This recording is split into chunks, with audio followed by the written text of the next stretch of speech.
Hey guys, I'm Jackson. This is my spoiler review for Invincible Season 2, Episode 4. Now, after last week's amazing cliffhanger, I was pretty damn excited to see what was going to happen with Omni-Man and Mark, and I was curious how Mark was going to respond.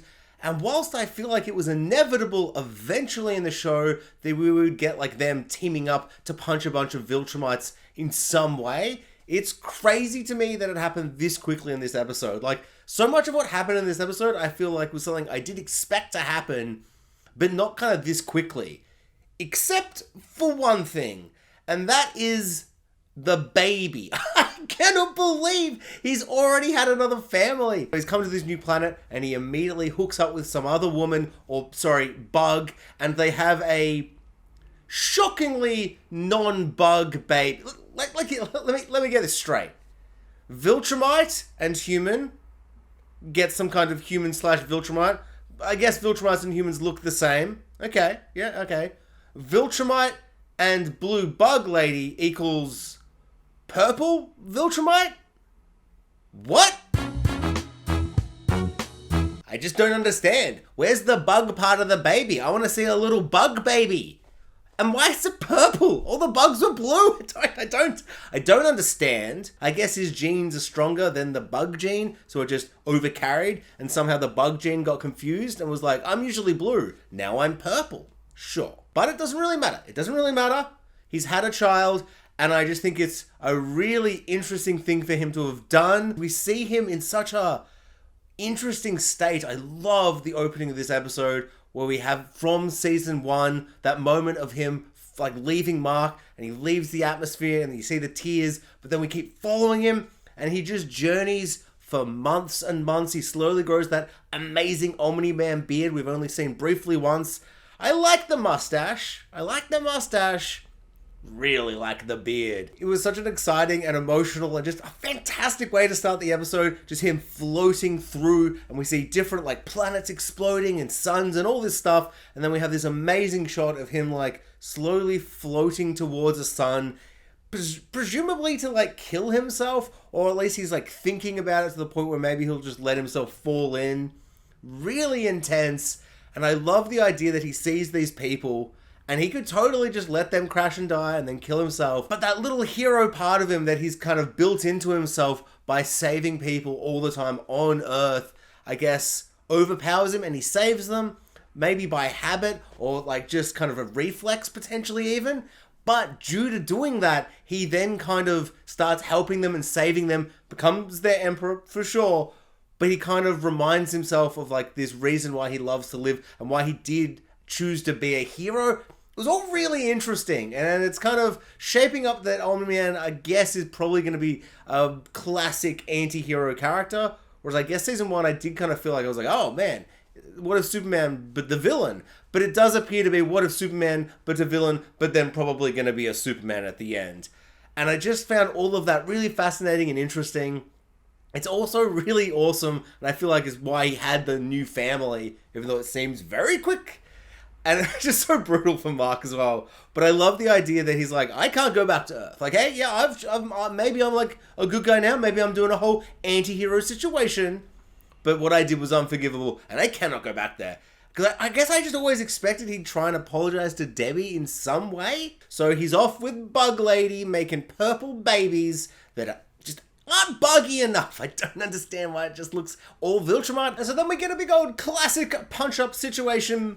And it's all pretty good. I don't know, it's just standard affair. Gory, beautifully violent and horrible. I like that she had the hair thing, but it had a spike on the end. It's a bit of fun. All of it was crazy, and I was genuinely really surprised by the outcome of it, where one of the guys is like, he pulls a Thanos, he's like, you should have gone for the head. And he's holding all his guts together, which reminds me of last week where I'm like, okay, so everyone in this show is just going to be super immortal and they're going to have to be like eviscerated to actually die. Like Donald. Except he's not dead, is he? So I guess no one's going to die and I've just got to accept that because they broke Omni-Man's back and he's like, I did it. And then he's like, by did it, I mean I broke his back, but he's fine. And so they're going to take him off to be an execution situation, to have a big old fun execution. Part of me really hopes it's like an old school, like pirate execution, where there's like a big kind of like cathedral, and there's just like a laser choppy thing, and there's a whole thing, and then Mark has to rock up like Will at the end of Pirates of the Caribbean 1, and he's got a hat on, maybe? That scene of him inevitably choosing to save his father from execution is gonna be sick. It's so clever and fun to put him in this position where he's like, still kind of hates his dad because of all the awful things his dad did, but he fought with him now to save little baby purple not bug brother, and now he's totally in the back half of the season gonna save his dad just because he's just gotta. Like, I just feel like that's the type of guy he is. Even though he still might not forgive him, but this whole situation, really interesting. Hopefully we get to see Viltrumite, like, in its proper glory. I wanted to say glory like that, like glory, and then I'm like, that sounds like I'm on their side, which I'm not. It's also really funny to me that Clancy Brown, General, whatever his name is, just the cast of this show is crazy. But Clancy Brown rocks up, he's like, I'm the General or whatever, and you are now going to replace your dad. These Viltrumites for these conquering warlord people are pretty dumb. Pretty dumb. I don't understand why they think Mark's going to do this, even though they're like, hey, you kill like 3 of them, or we'll kill 1,000,000. It's like, or he'll like prepare to fight you. Like, I don't know. Just crush him and go and kill Earth. I don't understand this conquering situation. Like, if you can just come and kill them and take over, just do that. Why do you need some guy to go to, I don't know. Whatever. It doesn't matter. They are doing this because they can't kill Mark because of plot and story. I understand that. Just feels like a really dumb plan on their behalf. Like, why do they think Mark will go through with this? I guess because in literally every other multiverse ever, he always does. Maybe they're aware of that. Maybe they're like, this guy's weird.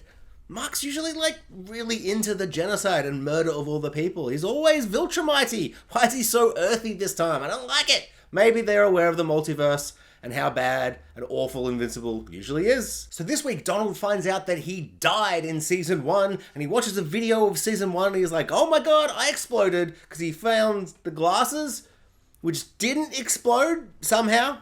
Sure, that's fine. And so he asks the same question that the audience is asking, am I a Donald robot? Am I a Donald clone? Am I a multiverse Donald? What kind of Donald am I? I don't know, one of them, or a fourth example of a type of Donald he could be. He stabbed himself, he bled, he's like, thank God, cross off robot Donald off the list. But then he looks at the knife and it's all like a bit like bumpy. So he's like got strong skin. So maybe still robot. Maybe robot Donald, but they added blood in case he did this to check. I don't know, but I'm excited to find out more about Donald's 2.0. Debbie's stuff has been very emotional, very powerful. Just trying to move on, trying to understand what she meant to him and all of that stuff, and trying to come to terms with it. All was really, really good. I feel like we've kind of taken a turn now with bloody old man Luke Skywalker, the guy who makes the capes. He's all like, actually, Debbie, you're a good mum. And she's like, that's the emotional D&M talk I needed to have. Thank you. And she has that big emotional moment with him, which was very nice and sweet. And it feels like hopefully there'll be a bit of a change because I've enjoyed all of her stuff. But I wonder how many scenes can we have of her just standing around being like, I am so sad. Now, don't get me wrong. I love to wallow in sadness and grief and just misery. But there's only so much I can handle, so I like all the Debbie stuff. It's all very good, but I have to be honest, I do prefer, like, the other stuff. Like, all the Adam Eve stuff we got was really, really great. She's fighting Laser Hands Boy, and all of that stuff just really fun. Pretty brief. I feel like Adam Eve hasn't gotten that much to do so far, but I also just feel like there's so many characters, and there's only 8 episodes a season. Now that we're in a mid-season break as well, it feels really disappointing when I'm like, oh, I could really go bigger, longer seasons, but hey, I'm just being greedy for more Invincible content because it's all a lot of fun. I particularly like the Mauler twins or clones or whatever. They're just so good. I've loved their dynamic of being like, we always make it so we don't know who's the clone is, and now, because he's got the Two-Face situation going on with all the scarring, he knows he's the original, even though they're never ever the original because they've always been cloned for so long now. That's besides the point, and I love that he's, like, acting superior, and I just, like, he knows the clone because the clone is himself, so as if he wouldn't expect the guy's gonna poison him and kill him to revert them back to never knowing who's the clone and who isn't the clone. Feels like that was the obvious move, like, I was waiting for that to happen in the post-credits. So it just feels like the original was being a bit of an idiot. But I guess that's the whole point, because like when they realize they're the original, they become like, they get this superiority complex and become all egotistical and treat the other one worse. Ah, God, I love their dynamic, and it's a really good, fun little kind of twist for a little bit to be like, hey, they actually know this time, and they'll be like, and this is what happens when one of them knows, the other kills them, and then they just go back to their usual thing. It's so good. I love them so much. So much fun. I feel like when it ended, I was like so excited with the Moore twins. I'm like, haha, back to basics, yeah. And then I just got like really sad as the credits play, where I'm like, huh, like how long till the next 4 episodes?